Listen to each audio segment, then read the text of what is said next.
Hello again. Using my phone again. I want to talk about a subject that I always seem to encounter this time of the year. I don't know why. I just do. Someone commented on a video I made last year where I was talking about some 36-year-old virgin doing a video on YouTube. Gee, where have you seen this before, right? And he made a comment saying, "Oh, is it worse to be involuntarily celibate or sexually abused?" And I said, "Look, one is they're both the same, virtually both the same. Of course, being traumatized by uh, you know sexual abuse is something I've had to deal with. Even though it wasn't as even though my story isn't as crazy as some others. I mean, some others it was just like really bad. Like some others it's like yeah, like my uncle raped me at like the age of 7. And some others is like oh something else really nasty happened. You know what I mean? That kind of stuff. I mean like for me it was just me with some other friend of mine and he got really drunk and it was probably the alcohol talking and acting. You know what I mean? And I couldn't get away because it was the middle of the night, and he held me at knife point. What else was I gonna do? And I really do think that's really just akin to being held at knife point at large. So I don't really call myself a sexual abuse victim, but I can relate to those who have been sexually abused because the fear was there. You know what I mean? The fear was there. The shame, the personal shame, especially for me, was there for over a decade. You know what I mean? So, yeah. Let's compare this to being involuntarily celibate. Um, I'm going to define what it means to be involuntarily celibate versus being voluntarily celibate later on. But, involuntarily celibate, I mean, like, I felt like that too. And you really do feel like you're just being pushed down by a force that you do not know exists. You don't know how to get around it. You don't know how to overcome it. It's just there, and you're dealing with it the best you can. Oftentimes, that best you can is a lot of unproductive, stupid, self harming. Yeah, I went that route. I didn't cut my arms either. I went for my legs because no one could see that. Uh, let's see. You become a danger to others, um, and in my experience, this was both of them combined. They both combined, along with a few deaths in the family there, that they combined to have me develop some of the worst addictions that I've ever developed that a human could possibly develop. So these are some strong subjects, and this is some nasty shit. I mean, this talk about being beaten down by life. I mean, if you're a victim of sexual abuse and you're involuntarily celibate, I mean, I feel like looking back on my life, I kind of slept my I kind of was like asleep from the age of 16 to 24, because everything to me was just a blur. And I never was able to reach my full potential. Uh, you know, I always kind of rationalized myself being like, oh, well, like, I'll just wait and good things will happen. People tell me to do that anyway. So, tell taking action, I don't need to do that. I just need to wait. And, everything will be cool. It's not how it goes. It's definitely not how it goes. But when you feel like you're a victim And the point of driving home with this is that being involuntarily celibate and being a victim of sexual abuse, they're both very victimizing things. And when you feel like you're a victim, you really don't feel like you're in control. When you feel like you're not in control, you give up. And when you give up, you pretty much take back whatever during your giving up phase, which for me was roughly a decade, if you believe it or not, roughly a decade, where I just did not care about anything or anybody, even myself, and I just went through the motions. Going through the motions is giving up, by the way. It is. A lot of people don't want to admit that. But when you're not going out of your way to make things right, when you don't have a goal that you want to reach, that means you've given up. And being and feeling like you have no control makes you do that. So, what are the differences between being voluntarily celibate and involuntarily celibate? Right now, currently, I'm kind of I'm voluntarily celibate. And let me tell you what it means to be voluntarily celibate. It means that that means that you've dated and have had sex before, and you know what it takes to get that. You know that you need social skills to meet the people that you want to meet. You know that you need flirting skills to make proper moves on said people that you meet. You kind of know how to make plans. This way, when you ask people on dates, you don't just go like, "Oh, so how about we go out sometime? I think that'd be really cool." You know, but when you have ability to make plans, you go, "What are you doing Sunday night? A buddy of mine's having birthday dinner. How about we go there? It'd be really fun. Let's go. It'll be about 8 o'clock." You know what I mean? That kind of stuff. People who are voluntarily celibate, they don't really get affected by rejection at all. I don't. I get rejected by something, and a rejection really only occurs when when you make plans, and they make kind of empty plans around that. They go, "Oh, I'm working. Oh, well, I'm doing this. Oh, well, I'm doing that." That means you got your ass shot down. And let me tell you, I'll get shot down like, if you want to put numbers into it, probably 50 times before one woman says yes. You know what I mean? And then, like, when that one woman says yes, maybe I won't make a proper move, or I'll make too many moves, and then all of a sudden, it's just up in smoke. You know what I mean? Someone who's voluntarily celibate knows this. And by their own volition, they stop playing the game, to coin a phrase. Because maybe they don't have the best living situation, like me. I live with a roommate in a one-bedroom apartment. I mean, how crazy would that be? I gotta text my buddy. I'd be like, "Yo, I'm taking this girl home. Make yourself scarce, even though this is your place." You know what I mean? Like, so that wouldn't work.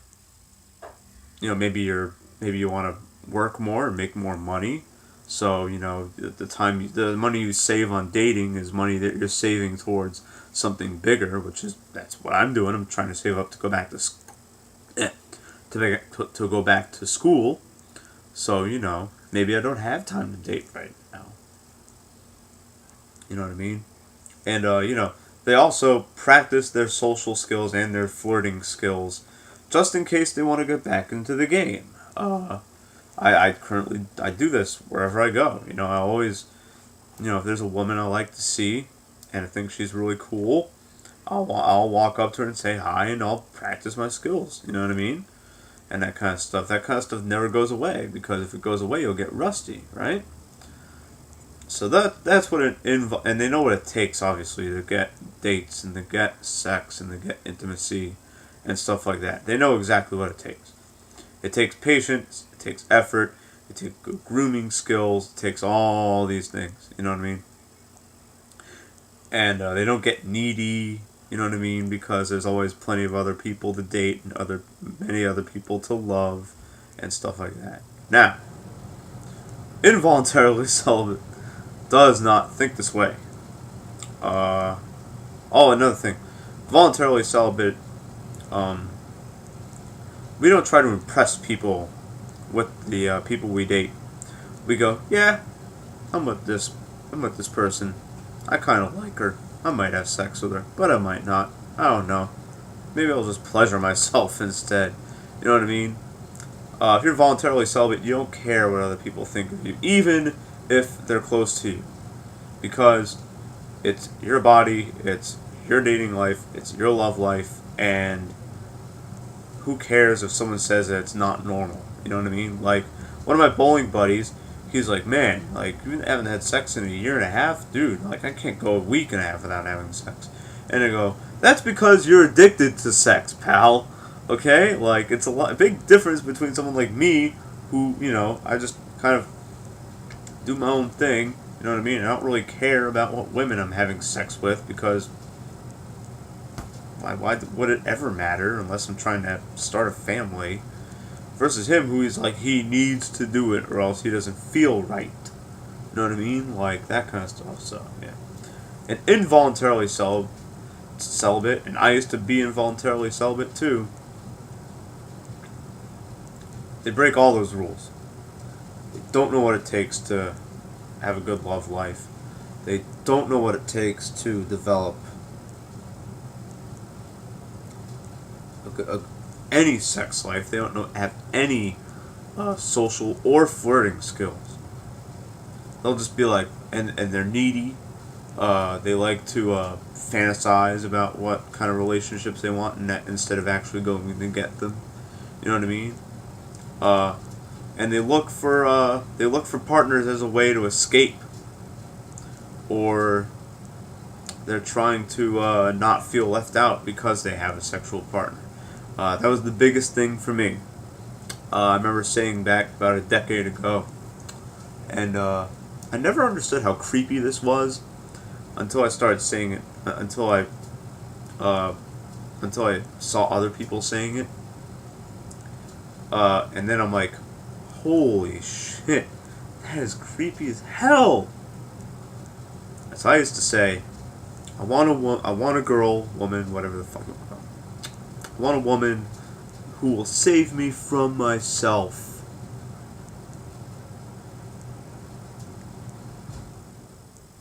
What did you just say? A woman who wants to save you from yourself. Are you out of your mind? You know what I mean? So it's that kind of deal.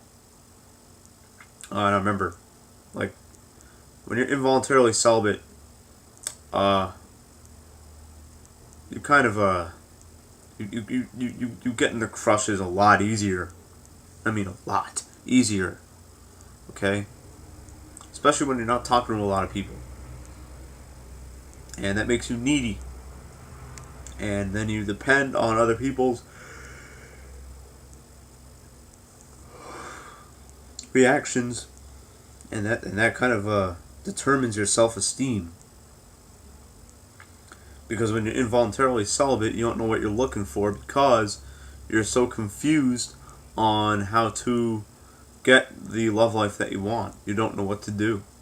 When you know exactly what to do, the map is planned out for you. You just need to follow it. And like I said, I'm an involuntary. I'm a voluntarily. I mean, god damn it. I'm a voluntary celibate. Okay, which means I know that path, and I can walk it whenever I want. I know what it takes to get to that end, and that's all I gotta do. It's just start walking. I've walked off the path for a little bit, but I know where it is. And someone who's involuntarily celibate, they don't even know that there is a path.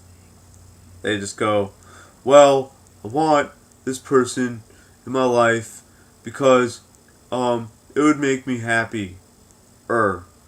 And that little is like that in denial because they know that they're looking for a partner to make them happy, which is really selfish.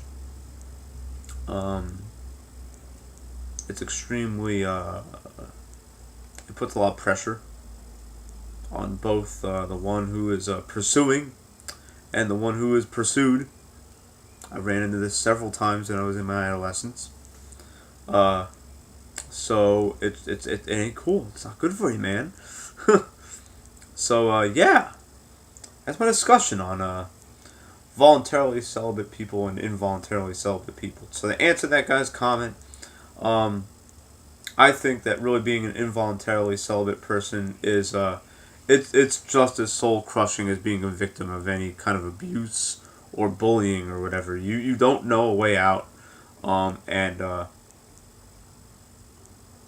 even if you find the way, it doesn't unfold as much as you want it to, and uh, and then you'll feel lost. There were times where I was involuntarily celibate, and I said to myself, you know what? I'm giving up. I'm done. I'm done. Because I don't know what I'm doing wrong. I don't know what I'm doing right. I don't know what I'm doing here. And everyone else seems like that's another thing. Involuntarily celibate, you compare yourself to everyone else. As a voluntarily celibate person, like I don't really compare myself to others because I have perspective. You know what I mean? Like I know that my bowling buddy, who has had sex with like I don't know how many women, I know that of course his sex life is going to be different from me because he is not me. But if you're involuntarily celibate, you don't see that. You don't see that at all. You just see you. You just see, oh, one of my, he's had sex with more women than me. That makes me bad. That makes me feel small. You know what I mean? Like, it's pointless to do that. But an involuntarily celibate person doesn't know that because he doesn't have anything he's working on, because it's just the worst thing you could possibly be. That's about it. To all those involuntarily celibates watching this video, is there a way out? The way out is just to open your mind and get and develop that kind of perspective that I briefly talked about, where you aren't comparing to other people because other people aren't you. Where you're like, where okay, it's like, all right, I know, like, I have an idea of what it takes, and then just follow that idea. You know what I mean? Like, back when I was involuntarily celibate, I remembered I said to myself, well, okay, maybe I just have to talk to a lot of women, and maybe one of them will agree to go on a date with me, and then maybe one of them will agree to have sex with me. Now, I developed really good social skills, but I didn't have any flirting skills, obviously, which was unfortunate. I would soon develop said flirting skills and eventually have sex, but it took a long, long time, and that's another thing I'd like to say to anyone who's involuntarily celibate. I think they call them incels. Is that what it's called now? Incel? That's a weird name. But anyways, to any incel who is watching this, like, you need to be patient with yourself. If you are not, it's not going to end well for you. So, yeah. And I'm done talking because I've been talking for 20 minutes. And I just did another video before this. So that's like an hour of me just running my mouth. And video game stuff that I have to do too. So anyways, hope you enjoyed this. Hopefully this looks better on as good on my phone than it does anywhere else. And I will see you all later. Peace.